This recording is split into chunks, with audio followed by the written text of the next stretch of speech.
দলের সবাইকে নিয়ে রিশাদ হোসেনকে অভিষেক ক্যাপ পরিয়ে দিলেন লাহোর কালান্দেসের অধিনায়ক শাহিন আফ্রিদি। রিশাদ হোসেনও হাসি মুখে ক্যাপটা বরণ করে নিলেন।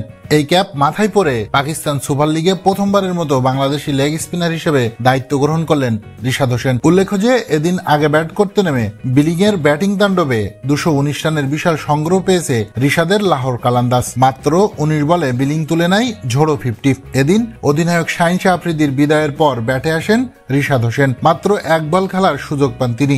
ব্যাটিংটা যেমন তেমন হলে এখন বোলিং এ কি করতে পারে রিশাদ, সেটাই এখন দেখার পালা। অন্যদিকে বল হাতে বেজায় খুরুজে ছিলেন মোহাম্মদ আমির। বলে ধার কমেছে তার, আর 4 ওভার হাত ঘুরিয়ে দিয়েছেন 46 রান। ফলে চরম হতাশ ছিলেন মোহাম্মদ আমির।